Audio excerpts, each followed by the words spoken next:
Cabinet approves draft of National Strategy and Multi-Year Action Plan for a Lead-Free Bangladesh 2026 to 2035.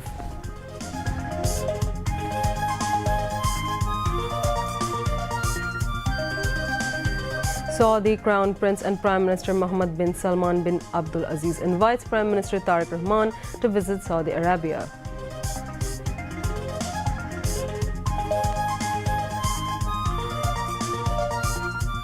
Government working to rebuild the state left in ruins by fascism.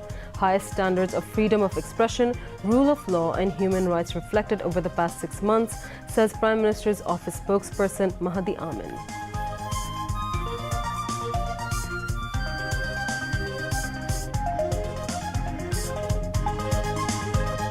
Family card changing lives of low-income women within 180 days of government. Family card boosting their confidence and encouraging self-reliance.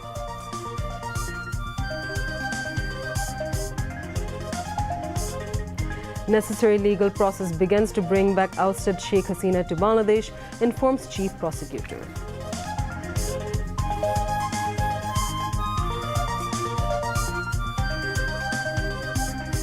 Agricultural and rural credit target set at 60,000 crore taka for current fiscal. Target is 54% higher than previous fiscal, says Bangladesh Bank.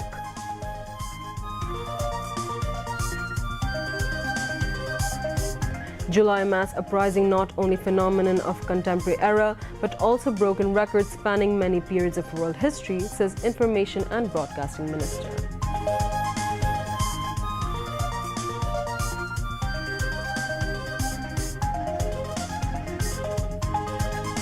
Battery-powered rickshaws to be brought under registration and should be charged using solar power, says State Minister for LGRD.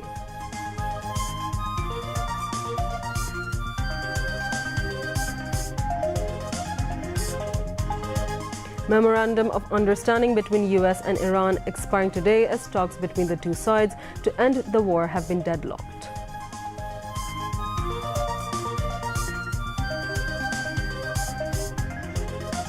And in golf test, Sri Lanka trailing India by 178 runs in first innings at stumps of day 3. Assalamu alaikum, this is Simran Rashid welcoming you to news at 10. You've just heard the headlines, now on to the details. The Cabinet has approved the draft of the National Strategy and Multi-Year Action Plan for Lead-Free Bangladesh 2026 to 2035. The approval was given at Cabinet meeting held in Public Administration Conference Room of Cabinet Division at the Secretariat this evening. Chaired by Prime Minister Tariq Rahman, the Cabinet meeting was attended by Cabinet members and concerned secretaries. In the meeting, Cabinet also gave in principle and final approval to the draft of the Special Response Battalion SRB Act 2026. The Cabinet also approved the proposal to exempt custom duties on the import of essential goods like raw chili and tomatoes. In the Cabinet meeting, a decision was made regarding the change period of the fiscal year. In Bangladesh, the fiscal year is calculated from July 1st to June 30th. As a result, infrastructure development activities continue during July to August, which is the rainy season. This often prolongs the work, affects the quality of the work, and causes significant public inconvenience. If the fiscal year were from April to March, infrastructure development could be completed before the rain. Therefore, setting the fiscal year from April 1st to March 31st is reasonable. In this case, a committee consisting of the Cabinet Division, Bangladesh Bank, National Board of Revenue, Legislative Division, Finance Division, and other relevant stakeholders will determine the next steps.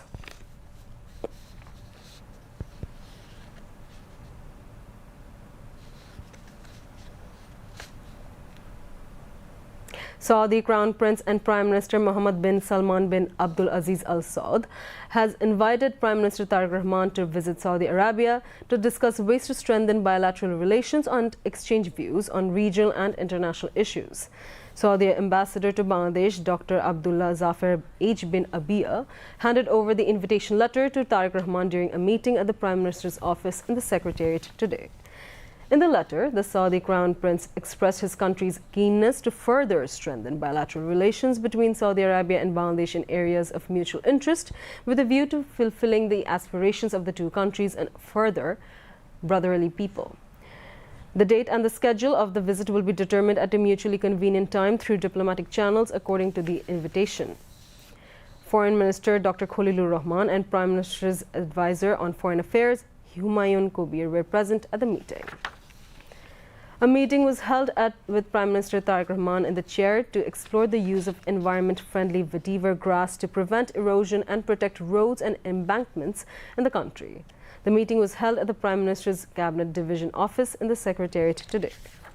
Dr. Muhammad Shariful Islam, a teacher and researcher at the Department of Civil Engineering of Bangladesh University of Engineering and Technology, BUET, presented a proposal on the use of vetiver grass at the meeting. The meeting agreed on the benefits of the grass and its potential use in road and embankment construction projects across the country. The meeting decided to form a technical committee led by Prime Minister's Finance and Planning Advisor Rashid Al Mahmood Titumir and including proposal presenter Dr. Muhammad Shariful Islam to examine in detail which specific projects could incorporate the grass. It also decided to formulate a guideline in the use of vetiver grass in coordination with the Ministry of Planning. Vetiver grass is used in various countries to help protect embankments against erosion. Its long roots penetrate deep into the soil rapidly and held the soil firmly together. The grass can survive in harsh environmental conditions, including extreme cold and heat. It can also withstand prolonged submergence and survive in saline water.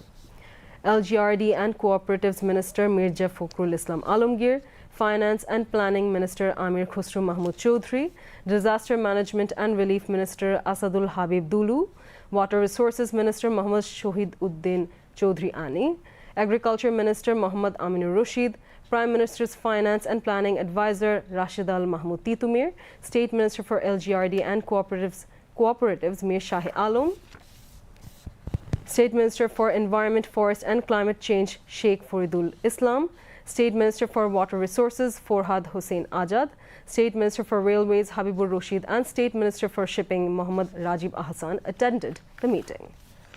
Prime Minister's advisor and Prime Minister's office spokesperson Mahdi Amin said that BNP government has been on a relentless journey to consolidate democratic values, ensure good governance and fulfill its election pledges during the first 180 days in office.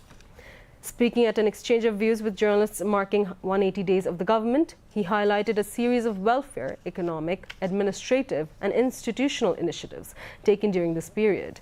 The exchange of views was held to mark 180 days of the government at the International Conference Centre, Shapla, at the Prime Minister's office in Tejgaon today. The Prime Minister's office spokesperson elaborately presented statistics on the government's activities and achievements over the past 180 days, as well as in future plans.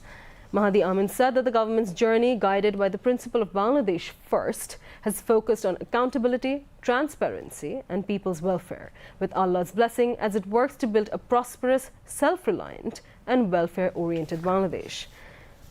Prime Minister's Political and Agricultural Affairs Advisor Nojrul Islam Khan said that the work of implementing the election manifesto is underway. With sincerity and dedication, it is possible to meet the needs of the people. Prime Minister's advisor on Public Administration Affairs, Muhammad Ismail Zabiullah, said that the government will not tolerate mob culture in the country. He said mob culture is undesirable whenever it occurred and it should never take place. Prime Minister's political advisor and BNP Standing Committee member Ruhul Kobi Rizvi said that the extent of mob culture has declined significantly. He said that the government's commitment to the rule of the law would help create an environment in which such incidents would decrease further. Information Broadcasting Minister Johiruddin Shobun said that the work of forming the Media Commission is progressing. Prime Minister's advisor on Information Broadcasting Jahidur Rahman and Prime Minister Additional Press Secretary Atikur Rahman Ruman also spoke at the meeting. Prime Minister's Press Secretary Saleh Shibli moderated the meeting. State Minister for Local Government Mir Shahi Alam, State Minister for Information Broadcasting Yasir Khan Chaudhry, Foreign Affairs Advisor Humayun Kabir, Prime Minister's Special Assistant on Health SM Ziauddin Haidar, Special Assistant on Environment, Forest and Climate Affairs Simon Parvis, and Chief Coordinator at the Prime Minister's Office Professor SM Abdul Awal, among others, attended the meeting.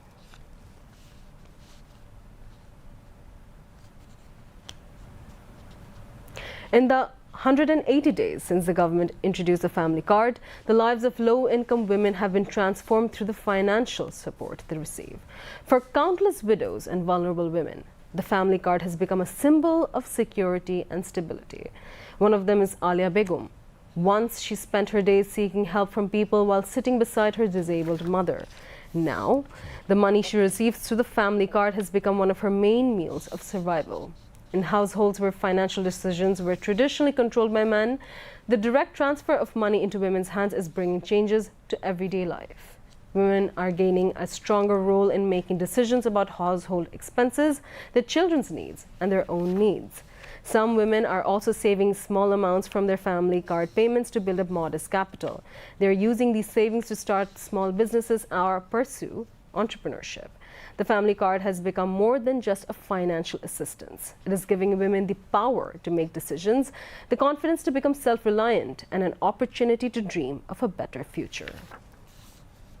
Finance Minister Amir Khusro Mahmood Chaudhry has said that the government will implement the new pay scale for public servants this year. He, however, indicated that more discussions are needed before taking a final decision.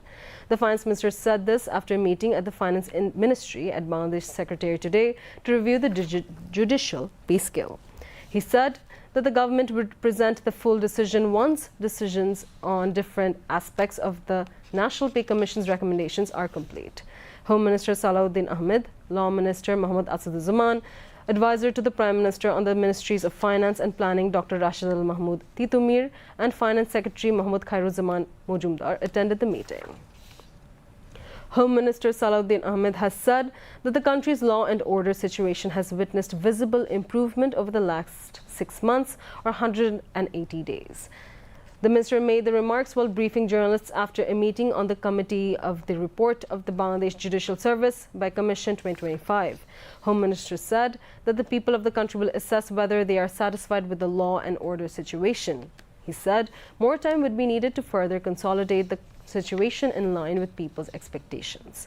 Referring to the government's broader performance, he said several commendable and people-oriented initiatives had been taken during the first 180 days in line with the roadmap announced by the Prime Minister Tariq Rahman.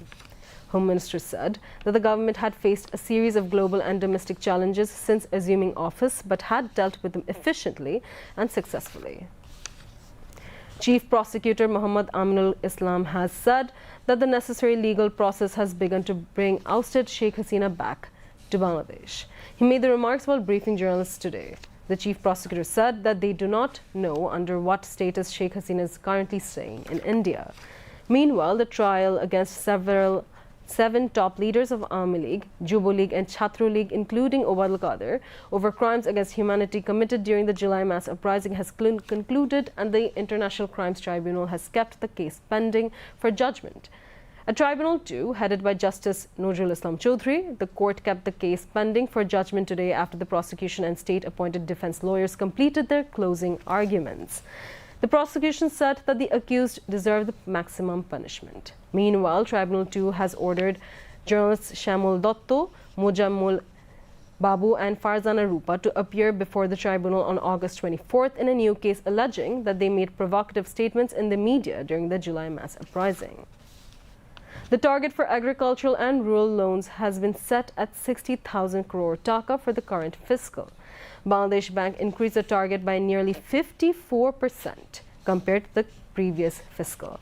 The central bank announced the new agricultural and rural loan policy today after a meeting with the chief executives of scheduled banks. Bangladesh Bank Deputy Governor Habibur Rahman said that the new policy will make it easier for genuine farmers to access loans while improving transparency and monitoring in agricultural and rural loan distribution.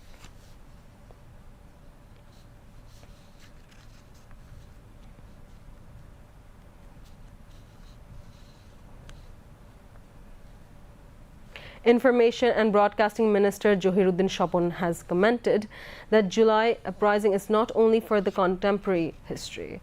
It has broken the world record in terms of extent and outcome. The minister made the remarks while addressing a seminar titled Media, Public Aspirations and the July Mass Uprising at National Institute of Mass Communication, NIMCO, in Dhaka today. Jointly organized by NIMCO and Ministry of Information and Broadcasting, Director General of NIMCO Muhammad Hirauzzaman, presided over the seminar. Information Minister stressed the need for an integrated application of expert knowledge, sustainable technologies and professional skills to effectively translate public aspirations into modern media content and services. Member of Bangladesh Public Service Commission PSC Dr. Chaudhry Saima Firdos and Secretary General of the Bangladesh Federal Union of Journalists BFUJ Kader Goni Chaudhry addressed the event as special guests.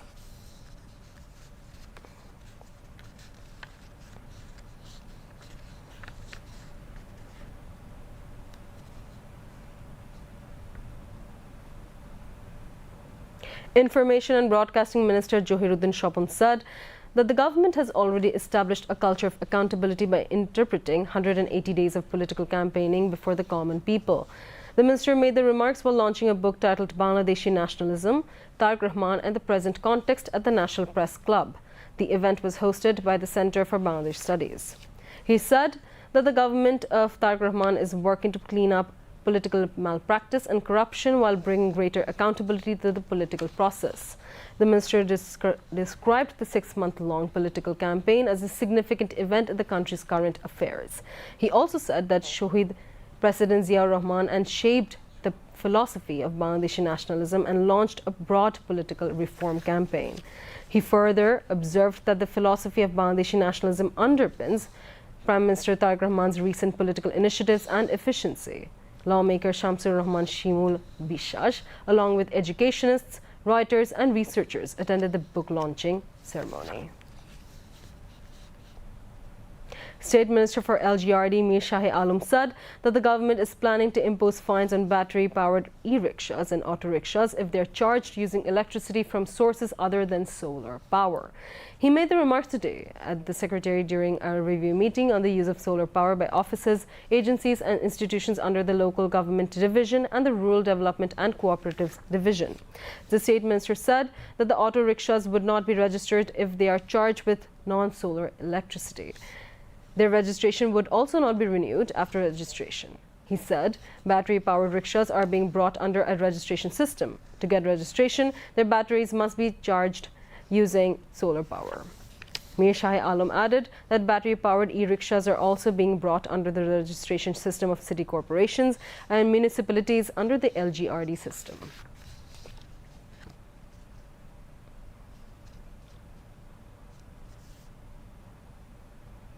Now, international news.